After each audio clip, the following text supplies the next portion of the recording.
bem-vindos a mais um Entendendo a Bíblia. Hoje, a aula de número 32, dando continuação ao capítulo 13 do livro de Atos dos Apóstolos. Se você ainda não se inscreveu no nosso canal, faça isso aí e nos ajude, nos ajudando a fazer com que esse vídeo se torne mais relevante. Participe fazendo seu comentário, dando seu like, ok? E enviando também para outras pessoas o link desse canal, ok? Vamos lá, não tivemos nenhuma pergunta essa semana, até porque nós usamos esse sistema de você poder ter liberdade de colocar aí nos contatos, nos comentários, melhor, aí embaixo, a sua pergunta, tanto do texto que estamos trabalhando ou de algum dentro do contexto bíblico, que caso você queira, tá bom? Vamos lá. Fazendo uma breve recapitulação da aula passada, da aula 31, fala que no capítulo 13 nós iniciamos, destacando logo no versículo 1 a equipe de liderança, a equipe pastoral da igreja de Antioquia, tendo Barnabé como o primeiro nome, possivelmente então o pastor titular dessa igreja. O Espírito Santo orientou e separou a Paulo e Barnabé, ou Barnabé e Saulo, para uma obra específica, que era a obra missionária, que eles começariam logo depois que fossem enviados pela igreja, o que aconteceu logo após a fala do Espírito Santo, né? E em sua primeira viagem, eles foram diretamente para a ilha de Chipre. Detalhes você pode ver na aula de número 31. E só lembrando que Chipre era a cidade natal de Barnabé, e foram junto com eles o João Marcos, o filho de Maria, parente de Barnabé. Eles encontraram ali em Chipre, em uma das cidades de Chipre, um homem chamado Elimas, aliás intitulado Elimas, mas o nome dele Bar Jesus, era um assessor do procônsul Sérgio Paulo, que teve interesse em ouvir a mensagem, mas na hora de transmitir a mensagem, o Elimas foi duramente repreendido por Paulo, e o que fez Sérgio Paulo, procônsul, ficar profundamente impressionado com o ensino do Senhor Jesus. Então, no versículo 12, nós encerramos a aula de número 31, a aula passada. Então, vamos continuar a nossa releitura de Atos, do versículo 13 em diante, onde nós paramos. E aí ele prossegue dizendo: de Pafos, Paulo e seus companheiros navegaram para Perge, na Panfilha. João os deixou ali e voltou para Jerusalém. Pafos, então, foi a última cidade de Chipre visitada por eles, e lá é que eles pegaram o navio e foram para o norte. Você pode ver aí no mapa, onde navegaram até a cidade de Perge e em toda a Panfilha, e você pode observar. Então, Barnabé, queridos, aqui vocês podem ver que a expressão do versículo 13 diz Paulo e seus companheiros, se referindo então agora a Barnabé e João Marcos. Então, a liderança passa a ser, a partir de então, como falamos no final da aula passada, de Paulo. Sempre agora Paulo aparece o seu nome logo no início. A única exceção é quando eles voltam para Antioquia e Barnabé era o pastor titular. Na viagem, Paulo passou a ser o líder. No restante do capítulo, Paulo toma a iniciativa, como eu disse, e é listado primeiro. O que é interessante observar aqui é como que Barnabé, esse homem de Deus que já temos falado já de alguns capítulos atrás, quando ele apareceu, justamente cuidando de Paulo quando ele se converteu, ele então acaba permitindo Paulo assumir a liderança, inclusive dele próprio. aqui mostra a grandeza desse homem, né? A grandeza de Barnabé. Bom, Perge, lá na Panfilha, Perge era a capital da Panfilha. Era uma província litorânea da Ásia Menor, e é bom você olhar toda essa região que está assim, né, conhecido como Ásia Menor, e toda essa região ela foi evangelizada num período de aproximadamente 2 anos, sob o ministério de Paulo, né? Então era uma província litorânea da Ásia Menor, entre as províncias da Lícia e da Cilícia, situado a 8 quilômetros da praia e a quase 20 quilômetros a leste de Atália. Atália não tem nada a ver com Itália, nada a ver. Itália está na Europa, bom, muito distante. Atália era o nome de um importante porto marítimo que era a porta de entrada para toda essa região aí, a região da Panfilha. Então, entre os motivos apresentados como possíveis para a volta de João Marcos, porque você viu aí que João Marcos ele desiste de continuar a caminhada e volta. E aí vários comentaristas falam a respeito do motivo que levou João Marcos a querer retornar na viagem. Uns colocam que era a saudade da sua família em Jerusalém. É possível. João Marcos era um garoto, era uma pessoa nova ainda. Garoto, força de expressão, né? Ele era bem novo, não tinha uma experiência como, por exemplo, de Paulo e Barnabé, né? Então, saudade da família poderia ser mesmo um motivo de querer desistir dessa viagem missionária. Outros colocam que é a enfermidade de Paulo, que obrigou a mudanças de plano a uma viagem até a Galácia. Embora eu acho que esse fosse talvez o mais improvável dos argumentos. Agora, outro argumento é que foi devido ao fato de Paulo passar a ser o líder, inclusive sobre Barnabé. Embora eu também acho que isso não tenha talvez tanta relevância, até porque Barnabé continuou tranquilo, não houve nenhuma cisão nisso, nenhum rompimento entre eles. Agora, talvez João Marcos discordasse de Paulo na liderança, talvez Paulo fosse um líder mais rígido, e tanto é que a reação dele com relação à desistência de João Marcos foi um posicionamento muito firme, muito duro, né? Mas mesmo com a desistência de João Marcos, Barnabé persistiu. E a insatisfação de Paulo com a desistência de João Marcos é assinalada posteriormente. Isso está lá no capítulo 15 de Atos dos Apóstolos, que veremos daqui a alguns dias, né? Versículo 14 diz: de Perge prosseguiram até a Antioquia da Psídia. No sábado entraram na sinagoga e se assentaram. Mais uma vez aparece uma cidade com o nome de Antioquia, embora uma não tenha nada a ver com a outra. Uma está lá na Síria, a outra está na Psídia, né? Agora, a Antioquia aqui, certamente o nome Antioquia também em homenagem a Antíoco Epifânio, rei da Síria após a morte de Alexandre Magno. Ficava a 176 quilômetros de Perge, Antioquia da Psídia, e ocupava a posição central entre as boas entradas e boas estradas, melhor dizendo, e o comércio, né? Então era uma cidade bem posicionada.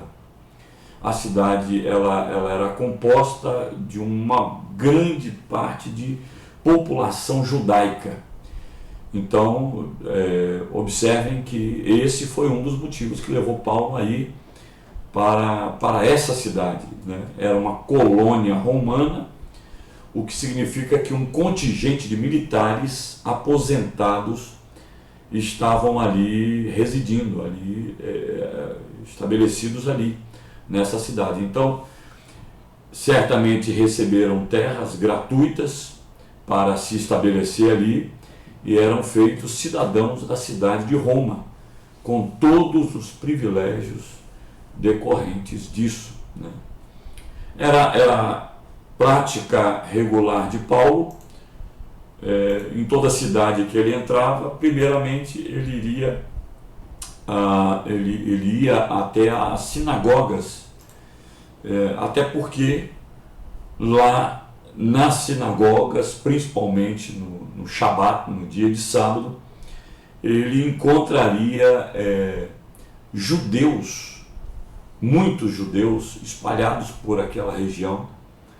Ele poderia muito bem estar pregando o Evangelho, que na época o contexto bíblico que existia era apenas o Antigo Testamento, e o judeu ele conhecia o Antigo Testamento como ninguém. Então era muito mais fácil anunciar Jesus a partir do Antigo Testamento. E enquanto os judeus permitissem que ele tivesse liberdade para anunciar o Evangelho na sinagoga, ele faria, e ele fez, foi o que ele fez. A razão para agir, assim como já disse, fundamentava-se no seu modo de entender o plano de Deus para a redenção a partir do Antigo Testamento. E ele não negligenciou a sua missão aos gentios, até porque, conhecendo todo o Antigo Testamento, ele sabia que o Messias viria para todas as famílias da terra. Abraão foi chamado, inclusive, com essa missão, para abençoar todas as famílias da terra, não apenas aos judeus, né? Então ele não, de maneira nenhuma, negligenciou a sua missão, porque os tementes a Deus, quer dizer, os gentios, que assumiu o compromisso de adorar ao único Deus verdadeiro, que certamente estavam lá todo sábado na sinagoga como um bom judeu, fazia parte então desse público ali presente, justamente aonde? Na sinagoga. Então, além disso, a sinagoga propiciava uma situação assim, já pronta para a pregação. Por quê? Porque havia um costume na sua liturgia. Olha só, primeiro tinha um prédio já construído, um salão, um local de reunião. Já existiam os horários certos das reuniões, e todos eles que estavam geralmente na sinagoga tinham conhecimento do Antigo Testamento. E outra, era costume convidar visitantes, sobretudo pessoas assim, conhecedores profundamente das Escrituras, como os rabinos, a exemplo de Paulo, por exemplo. Eles abriam espaço para que esses visitantes pudessem discursar diante do auditório. Isso era um costume já entre eles nas sinagogas. Então Paulo aproveitou toda essa situação, o prédio, o povo, o horário, o contexto dos assuntos que eles estariam trabalhando, e como conhecedor do Antigo Testamento, não importava nem o texto que estava sob a análise naquele dia, porque a partir desse texto era muito tranquilo para Paulo discorrer até falar a respeito de Jesus, que era o objetivo principal de todas as falas que ele fez nas sinagogas. Versículo 15 diz: depois da leitura da lei e dos profetas, lei e profetas, falando então do Antigo Testamento. Quando fala de lei, está falando do Pentateuco, né? Os 5 primeiros livros da Bíblia, Gênesis, Levítico, Número, Deuteronômio. E quando fala dos profetas, na verdade é como se estivesse falando de todos os demais conteúdos do Antigo Testamento que tinha na mão deles, né? Aí aqui diz que depois dessa leitura, os chefes da sinagoga lhes mandaram dizer: irmãos, se vocês têm uma mensagem de encorajamento para o povo, falem. Se referindo quem? A Barnabé e a Saulo, porque eram os convidados, os visitantes que estavam nas sinagogas naquele dia. Então eles haviam lido o texto do Antigo Testamento, E então, logo depois da leitura do texto, havia uma exposição e uma palavra de encorajamento. Foi aonde o chefe da sinagoga, que são os responsáveis por convidar leitores e pregadores, organizar o culto, manter a ordem do culto. Então, a expressão chefes da sinagoga é como se fosse aqueles que lideravam o culto, né? Principalmente no Shabat. O convite aqui é um pouco parecido com o padrão de 1 Coríntios capítulo 14, 26. Para refrescar sua memória, está lá o texto que diz assim: portanto, que diremos, irmãos? Quando vocês se reúnem, cada um de vocês tem um salmo, uma palavra de instrução, uma revelação, uma palavra em língua, uma interpretação. Tudo seja feita para a edificação da igreja. Note que a liturgia da igreja naquela época seguia de uma certa forma o mesmo costume judaico das sinagogas, né? Logo não tinha o padrão de liturgia que nós temos em nossos cultos atuais, né, nas igrejas.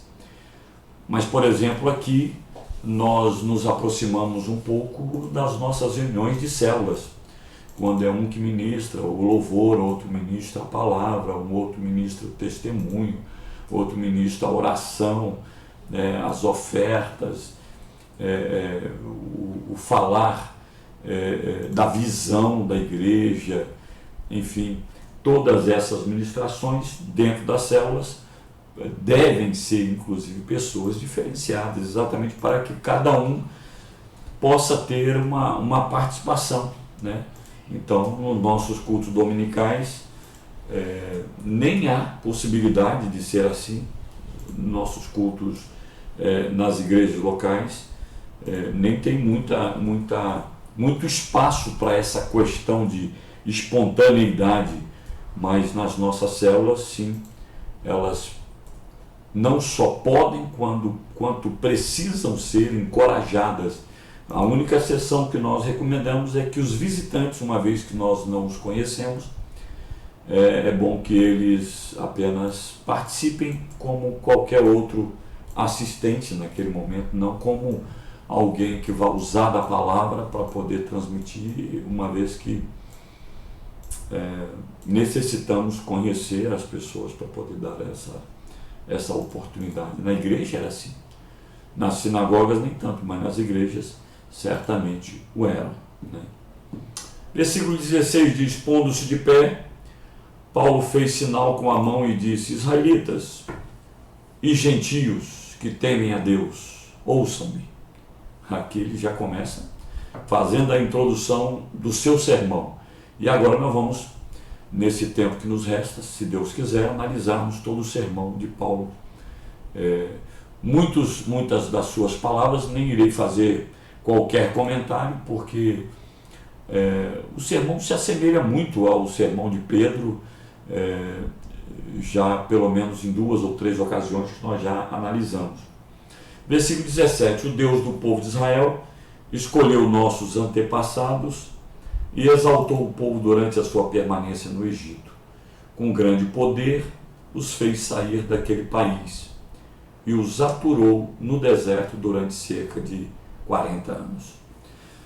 Quer dizer, ele vai lá para o Egito, ali começar a narrar a história de Israel, e esse texto é um texto por demais conhecido de qualquer judeu, e ele então começa a mostrar com grande poder Deus os liberta do Egito, os liberta daquela escravidão, mas dá um testemunho a respeito do comportamento do povo de Israel durante a caminhada dos 40 anos no deserto, o que levou Saulo a usar o verbo aturar. Deus aturou o povo caminhando pelo deserto. Bom, essa expressão aqui nos mostra surpreendentemente o quanto Deus foi paciente com o seu povo, e isso nós também devemos aprender dele na figura de Moisés, o líder, né? Imagine liderando aquele povo, um agrupamento de mais de 1 milhão de pessoas, caminhando pelo deserto, ora faltando comida, ora faltando água, sol causticante e o povo murmurador. E por isso Moisés se tornou, segundo as Escrituras, o homem mais manso da terra. Nós precisamos aprender com Deus, precisamos aprender com Moisés. Mas ao mesmo tempo nós percebemos aqui que a paciência de Deus também tinha limites. E no Deus encarnado, Jesus, nós lemos uma história que está lá em Mateus capítulo 12. E eu vou ler essa história para você, que diz: saindo daquele lugar, dirigiu-se à sinagoga deles. Estava ali um homem com uma das mãos atrofiadas. Procurando um motivo para acusar Jesus, eles lhe perguntavam: é permitido curar no sábado? Quer dizer, as pessoas na verdade não tinham nenhum interesse em ver aquele homem curado. Mas eles provocaram Jesus. Eles provocaram Jesus a curar para poder condená-lo, acusá-lo de que eles estavam usando o Shabat, o dia de sábado, para fazer um trabalho, fazer uma obra, que era curar aquele enfermo. Ele lhes respondeu, Jesus respondeu: qual de vocês, se tiver uma ovelha e ela cair no buraco no sábado, não irá pegá-la e tirá-la de lá? Jesus confronta com algo que eles faziam mesmo no cotidiano. Quanto mais vale um homem do que uma ovelha? Portanto, é permitido fazer bem no sábado. Então ele disse ao homem: estenda a mão. Ele a estendeu e ela foi restaurada e ficou boa como a outra. Queridos, aqui a gente vê que Jesus estava acalorado. Jesus percebeu que eles estavam querendo provocar Jesus e, sabe, é uma expressão mais ou menos assim: por desaforo eu vou curar, só para você saber que eu posso fazer isso no sábado. Esta passagem é uma aplicação da tese de que Deus quer misericórdia e não sacrifício, mas justiça de coração e não apenas obra. Isso sinaliza para nós nos nossos dias que Deus, ele vê o nosso coração, a motivação que nos leva a fazer as coisas para Ele. Aprendemos aqui que Jesus é paciente em nos ensinar a mesma lição repetidas vezes. Mas se endurecemos o nosso coração, e como é que nós endurecemos o nosso coração? Quando a gente não dá ouvidos ao que Ele nos fala, ou quando não praticamos, quando não colocamos em prática os ensinamentos dele, aí ele fica irado, ele perde o seu limite, E lá em Hebreus capítulo 12, inclusive obedecendo o próprio contexto, diz que Deus, ele é fogo consumidor. Olha a expressão sobre Deus. É como se estivesse dizendo que, olha, ele é pavio curto, ele não aguenta que a gente fique fazendo, como que fazendo hora, ou como que não dando ouvidos ao que ele tem nos dito. E aparece também na Bíblia que o Espírito Santo, ele entristece. Gente, Deus é uma pessoa, tanto o Pai, o Filho e o Espírito Santo são uma pessoa, então eles têm as características de um ser pessoal. Eles pensam, eles sentem, eles querem, eles tomam decisões, eles têm consciência própria, eles têm direção própria. E como eles têm emoção, eles entristecem. O Espírito Santo entristece, está lá em Efésios 4. Não entristeçam o Espírito Santo de Deus, com o qual vocês foram selados para o dia da redenção. Então, eles têm um coração e que pode muito bem ser atingido, ser ferido, ser magoado, ser entristecido. Ele tem emoções. Lembram lá quando ele estava... quando ele foi ver o seu amigo Lázaro, e quando chegou lá, viu Marta chorando, Maria também, e ainda falando naquele tom com ele: se o senhor tivesse aqui, meu irmão não teria morrido. Ali naquele contexto fala que o Espírito de Jesus se perturbou, ou seja, se angustiou, Ele ficou tremendamente triste mesmo. E era o Jesus limitado na sua forma humana, Então, nós pecamos contra o Senhor quando nós o ignoramos, como se não nos importássemos com Ele. Quando nós ouvimos a sua palavra e não damos a mínima para colocarmos em prática. Isso, no mínimo, entristece o coração do Senhor. Versículos 19 e 20 diz: ele destruiu, Paulo continua o seu sermão, 7 nações em Canaã e deu a terra delas como herança ao seu povo. Tudo isso levou cerca de 450 anos. Depois disso, ele lhes deu juízes até o tempo do profeta Samuel. Olha aqui que aqui ele fala Êxodo, Levítico, Números, Deuteronômio, e entra em Josué e Juízes. E o último dos juízes foi Samuel. Então ele encerra aqui todo o período, contando resumidamente nessa frase todo o período de juízes. Aqui, quando ele fala 450 anos, queridos, aqui é só a gente pensar da seguinte forma: os 400 anos que Israel permaneceu no Egito, mais os 40 anos que ele ficou dando volta pelo deserto, e, por último, o período entre a travessia do Jordão e a distribuição da terra por parte de Josué. Vamos botar aí mais ou menos cerca de 10 anos, então dá no total, conforme está escrito na palavra, 450 anos.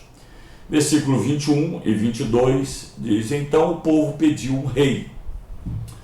Depois dos juízes, e você lembra, o período dos juízes, o povo de Israel às vezes entrava, volta e meia, entrava debaixo de um período de escravidão, um juízo temporário de Deus sobre eles.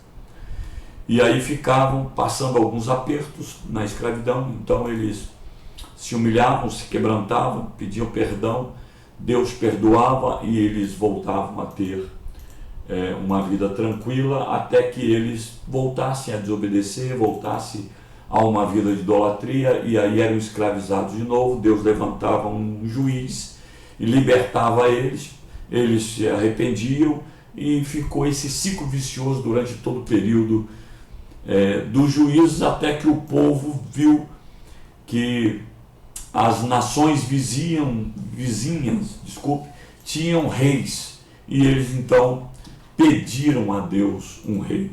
E Deus, continuando no texto, lhes deu Saul, filho de Quis, da tribo de Benjamim, que reinou durante 40 anos. Versículo 22, depois de rejeitar Saul, levantou-lhes Davi como rei, sobre quem testemunhou: encontrei Davi, filho de Jessé, homem segundo o meu coração, ele fará tudo o que for da minha vontade. Aqui está falando que foi Deus, né? Deus rejeitou Saul e levantou Davi como rei, e deu esse testemunho a respeito de Davi. Olha que legal. Deus falar sobre Davi nos impulsiona a desejar que Deus também dê testemunho a nosso respeito, né? Diz o texto em Salmo 78, escolheu o seu servo Davi e o tirou do aprisco das ovelhas, do pastoreio de ovelhas, para ser o pastor de Jacó, seu povo, de Israel, sua herança. E de coração íntegro Davi os pastoreou, com mãos experientes os conduziu. Querido, Davi pecou. Ele ficou um bom tempo desviado, né? Com a falta da sintonia com Deus, mas ele sempre voltava a Deus em arrependimento. Por isso, homem segundo o coração de Deus, porque não é muito mais importante aquilo que você faz de errado, tanto quanto o que você faz depois. E Davi sempre fazia depois, sempre quebrantava o seu coração, se humilhava e pedia perdão. Então, de forma parecida, eu e você falharemos, pecaremos, mas como Davi, podemos e devemos sempre voltar à plena vontade de Deus, voltar sempre a sentir o coração dele batendo, né? Versículos 23 e 24 diz: da descendência desse homem, Deus trouxe a Israel o Salvador Jesus. De Davi veio o Messias, veio Jesus Cristo, como prometera, e todos sabiam disso. Todo judeu sabia que o Messias viria, era do rei Davi.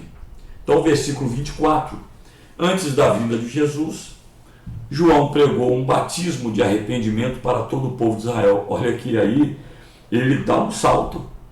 De Samuel ele já fala de Davi, e de Davi rapidamente ele já vai para João Batista, que é aquele que abriu o caminho para o Messias, para Jesus, né?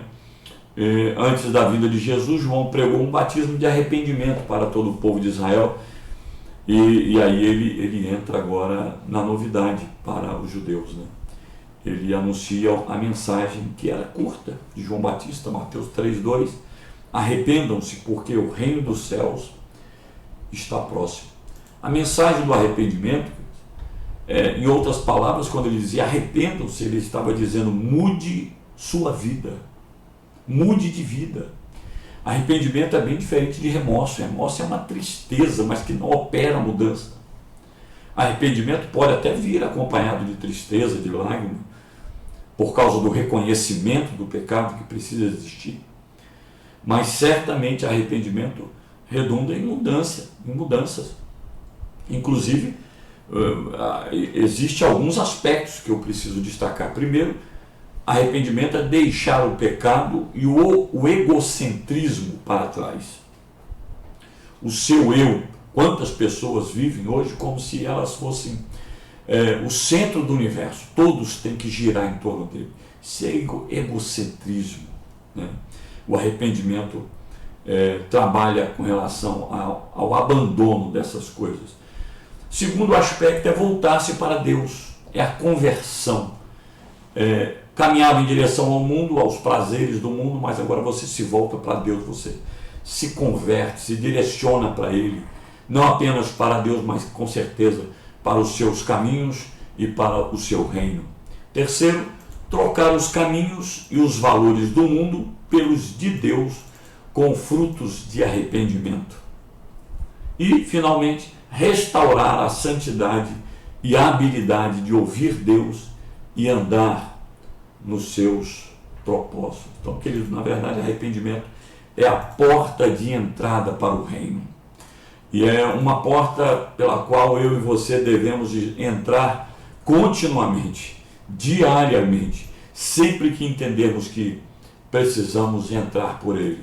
Arrependimento, mudança constante, mudança diária. E ele prossegue o sermão agora de João Batista, para frente ele continua, versículo 25: quando estava completando sua carreira, João disse: quem vocês pensam que eu sou? Não sou quem vocês pensam, mas eis que vem depois de mim aquele cujas sandálias não sou digno nem de desamarrar, fazendo alusão a Jesus Cristo, o Messias que os judeus esperavam. 26.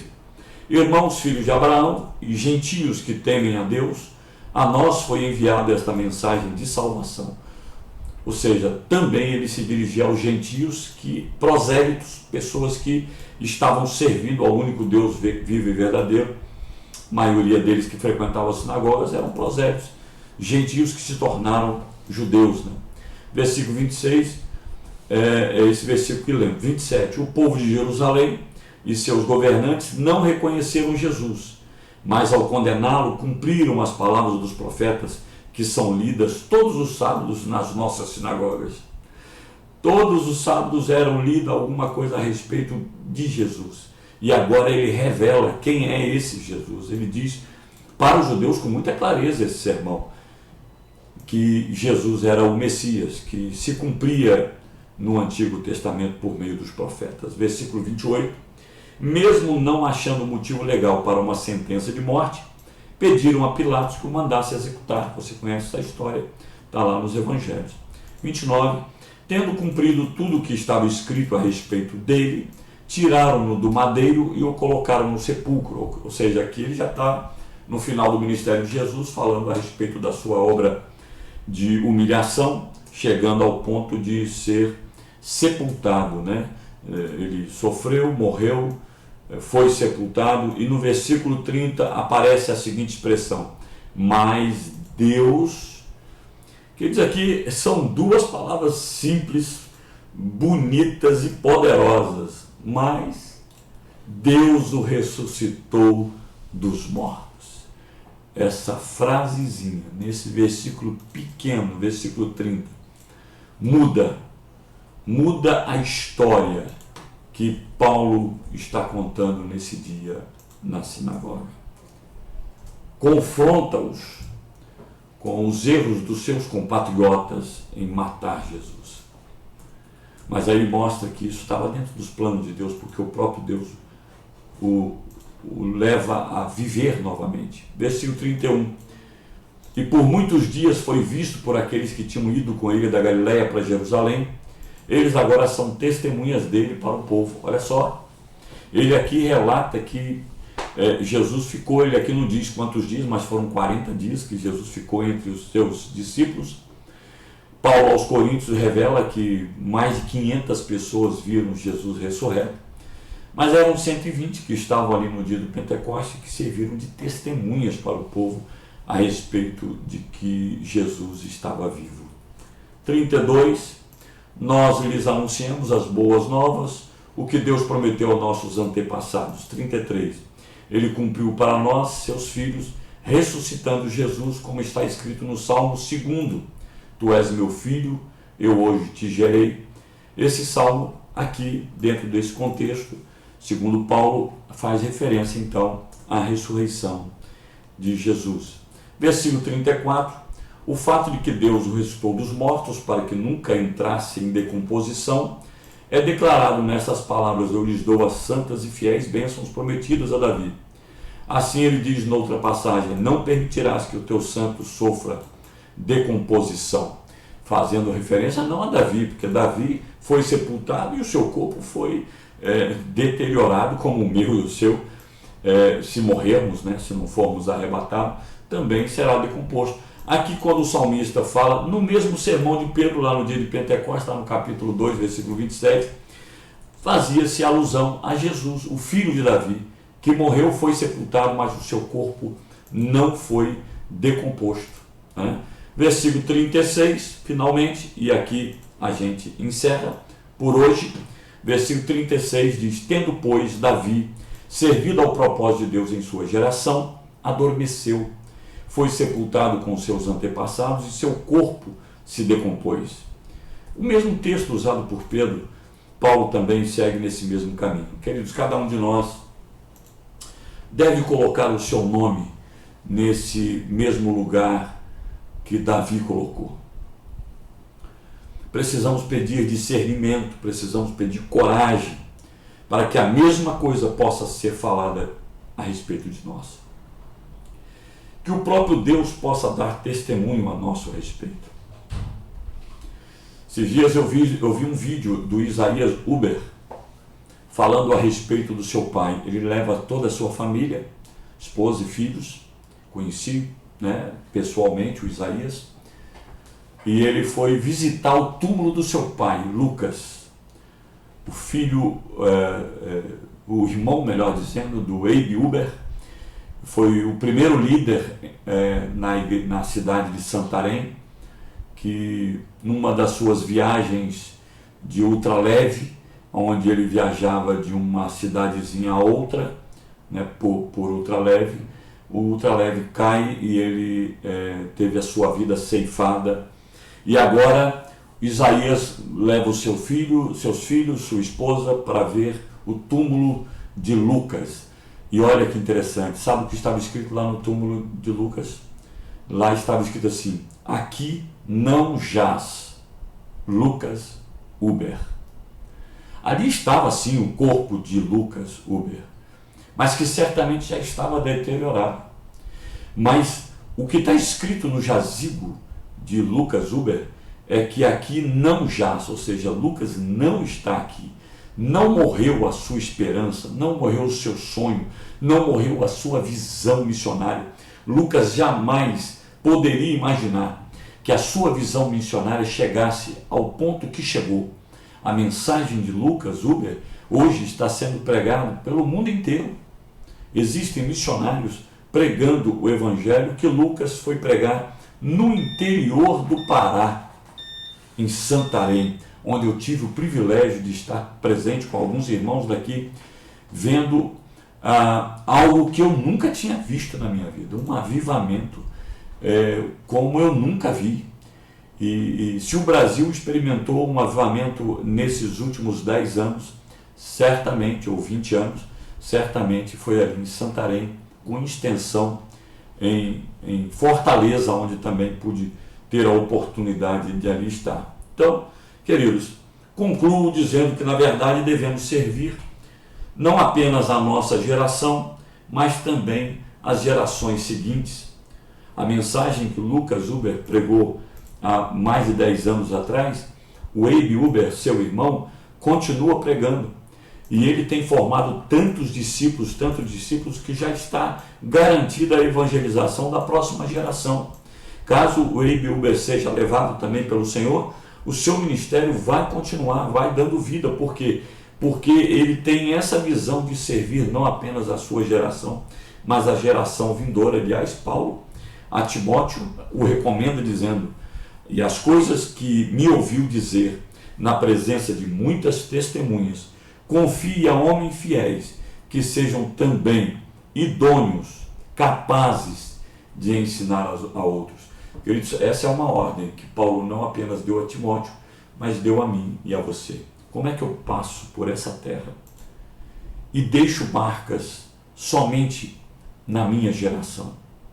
Não, a minha vida precisa ser vivida de tal forma que possa impactar os adolescentes e os jovens de hoje, para garantir que a próxima geração, o evangelho aqui nessa cidade de Serra, continuará sendo pregado dentro da visão que nós estamos semeando aqui. Então, finalizo dizendo: discipule, repasse para outros o que você tem aprendido, forme outros como você tem sido formado, utilize da sua vida, da sua história, como um efeito multiplicador, e vamos juntos ganhar vidas e cuidar bem de cada uma delas, fazendo de cada seguidor de Jesus um verdadeiro discípulo dele. Queridos, por hoje é só. Que Deus te abençoe. Na próxima semana, se Deus quiser, estaremos aqui dando continuidade ao capítulo 13 do livro de Atos dos Apóstolos. Boa noite, descanso para você, sua família. Que Deus te abençoe. Tchau, valeu.